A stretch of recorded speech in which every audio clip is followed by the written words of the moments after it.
Meta lost $650 billion in market value over the last year. It's now trading at levels last seen in 2016, 6 years ago. Much of the stock's decline is attributed to Mark Zuckerberg's repositioning the company to focus on the metaverse. He has pledged $10 billion annually to metaverse-related investments and has oriented the entire company's future towards the metaverse. Unfortunately, this is his metaverse. Zuck's metaverse just doesn't live up to what we expected. Think Ready Player One.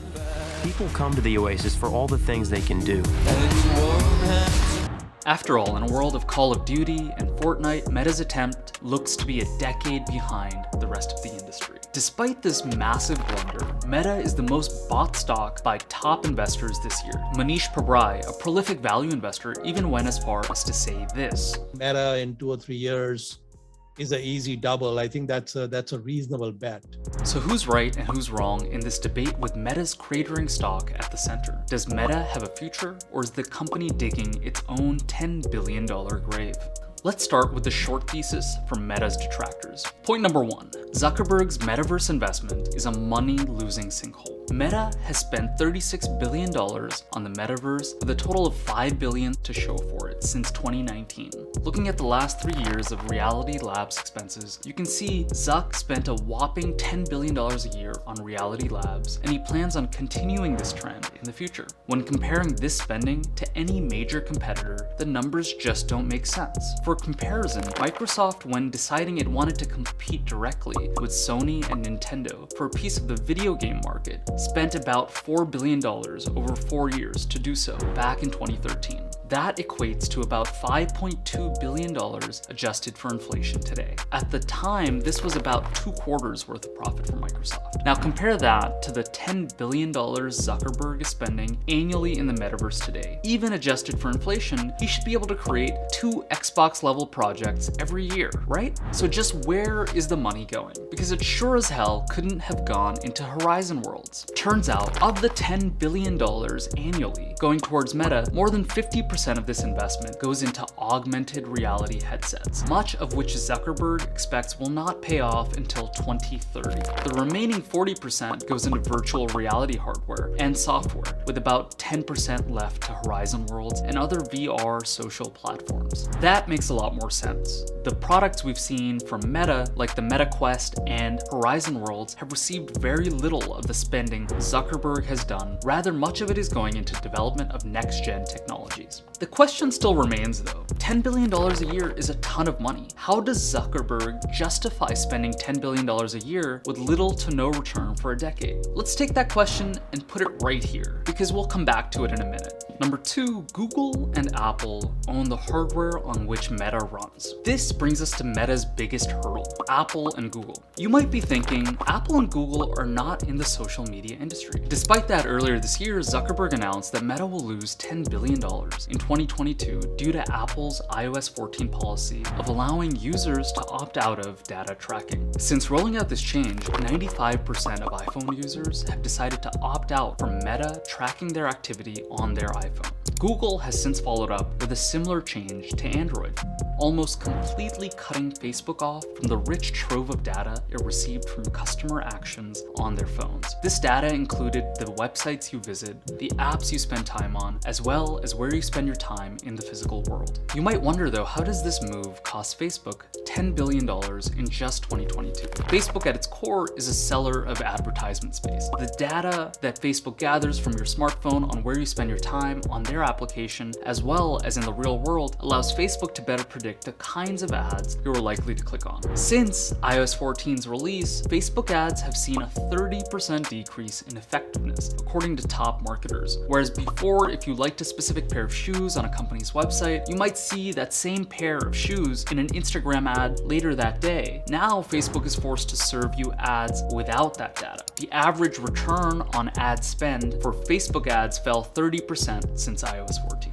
As someone that's run millions in ads in the past, less return on ads means brands will spend less on Facebook and Instagram, leading to the $10 billion loss Zuckerberg predicted. This $10 billion loss is also what has Mark so up in arms about the metaverse, after feeling the painful first-hand effects of being beholden to the whims of Apple and Google because of their duopoly control over the smartphone industry. Zuckerberg has decided he is willing to spend what it takes to replace smartphones with Meta's own augmented reality hardware and software. That is why Zuckerberg is willing to spend $10 billion a year. Now for point number 3. Meta is slowing in its growth. Meta experienced its first quarter-over-quarter decrease in daily active users on Facebook in 2021. This contraction in Meta's user base showed Meta's vulnerability to 2 major factors. First, new entrants. Competitors like TikTok continue to attack Facebook's share of time of its users. On top of slowing growth, Meta's expenses have been growing, markedly reducing the company's profitability this year. These 2 things put together have scared away many of the growth investors invested in the stock. So how is it that value investors are willing to invest in Meta? What do they see? The value investors piling into Meta believe,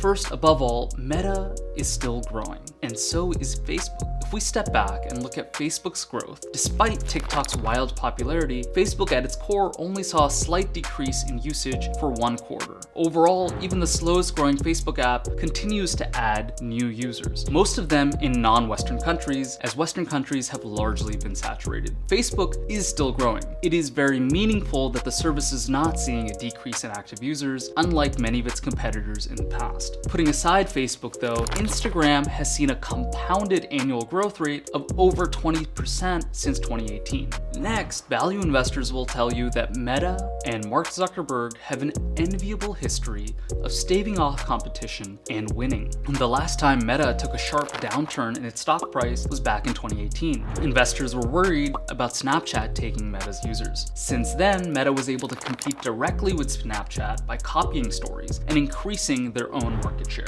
Meta's response to TikTok has been similar with the introduction of Facebook Reels. Here's what Mark Zuckerberg had to say in his last earnings call. Our AI discovery engine is playing an increasingly important role across our products, especially as advances enable us to recommend more interesting content from across our network in feeds that used to be primarily driven just by the people and accounts you follow. This of course includes Reels, which continues to grow quickly across our apps, both in production and consumption. There are now more than 140 billion Reels plays across Facebook and Instagram each day. That's a 50% increase from 6 months ago. Reels is incremental to time spent on our apps. The trends look good here, and we believe that we're gaining time spent share on competitors like TikTok.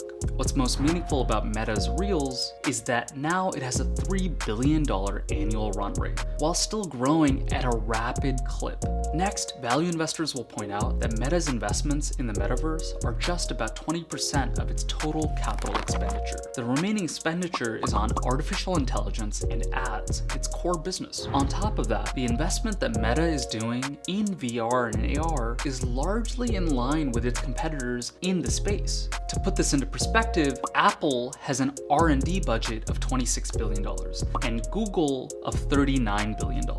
Both of these companies have committed to a future with augmented reality. Just earlier this year, Tim Cook, Apple CEO, commented that AR will be one of those huge things that we'll look back at and marvel. Google also continues to work on AR, with plans to release an AR headset in 2026. Zuckerberg's investment in Reality Labs falls in line with these. Despite this, many believe Facebook won't be able to meaningfully compete in this market, even though they now own much of the hardware market in VR. Facebook's most important product is its ability to surface what users want to see, and it is aggressively investing in artificial intelligence to continue to have the edge in that market. This move has already started paying dividends as Meta's TikTok competitor Reels grows at a rapid clip. Lastly, Meta's history of return on invested capital is incredible. Value investors pride themselves on having a longer investment horizon than other investors. This longer time frame allows them to zoom out and focus on the bigger picture instead of looking for immediate catalysts that will that'll change the price of a stock. These investors are betting that Mark will continue to make good investments as he has for nearly 2 decades, shepherding Facebook with best-in-class profit margins. They believe his ruthless business focus will keep him from squandering money if he believes that is what the Meta investment becomes.